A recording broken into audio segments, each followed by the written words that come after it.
Guarantee છે મારી કે આવા ચીઝ બોલ કદી નહીં ખાધા હોય, જે બહારથી એકદમ ક્રિસ્પી અને અંદરથી એકદમ ચીઝી. તો રાહ શું જુઓ છો? તો ચાલો. ચીઝ બોલ બનાવવા માટે મેં ઇન્ગ્રેડિયન્ટ્સમાં લીધું છે bread crumbs, mix oregano, chilli flakes, બાફેલા બટાકા, બ્રેડ, પેરી પેરી મસાલા, કોથમીર, કોર્નફ્લોર. મેં 2 પ્રકારના ચીઝનો ઉપયોગ કર્યો છે, એક છે પ્રોસેસ ચીઝ અને એક છે મોઝરેલા ચીઝ. તો ચાલો શરૂ કરીએ. સૌ પ્રથમ એક બાઉલ લઈશું, તેમાં બટાકા ઉમેરીશું. હવે તેને સરસ રીતે મેશ કરીશું. તમે જોઈ શકો છો બટાકા સરસ રીતે મેશ થઈ ગયા છે. ત્યારબાદ તેમાં બ્રેડ ઉમેરીશું, તેને સરસ રીતે મેશ કરીશું.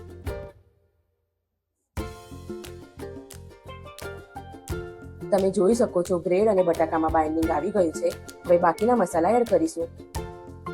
હવે મિક્સ ઓરેગનો ઉમેરીશું. ત્યારબાદ પેરી પેરી મસાલા ઉમેરીશું.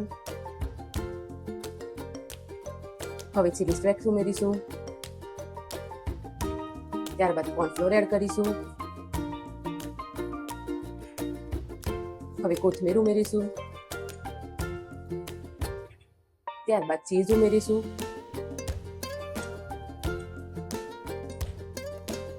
હવે તેને સરસ રીતે મિક્સઅપ કરીશું. બધા જ ઇન્ગ્રેડિયન્ટ સરસ રીતે મિક્સ થઈ ગયા છે. હવે તેમાં સોલ્ટ ઉમેરીશું. બનાવેલ મિશ્રણમાંથી નાના નાના બોલ્સ વાળીશું અને વચ્ચે મોઝરેલા ચીઝ મૂકીશું. તમે જોઈ શકો છો આ મિશ્રણમાં હવે વચ્ચે મોઝરેલા ચીઝ સરસ રીતે મૂકી દઈશું. હવે તેનો બોલ વાળી દઈશું સરસ રીતે. તમે જોઈ શકો છો બધા બોલ્સ રેડી થઈ ગયા છે. સ્લરી બનાવવા માટે કોર્નફ્લોર લઈશું, તેમાં પાણી ઉમેરીશું. મીડિયમ કન્સિસ્ટન્સી વાળી સ્લરી રેડી કરીશું. હવે બોલ લઈશું, તેને સ્લરીમાં ડીપ કરીશું.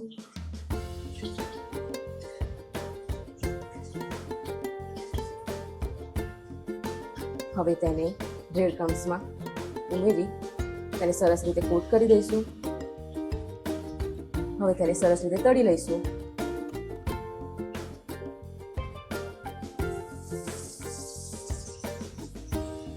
બોલ સરસ એવા તળાઈ રહ્યા છે. બધા જ બોલ તળાઈને રેડી થઈ ગયા છે. હવે સર્વિંગ પ્લેટમાં નીકાળીશું.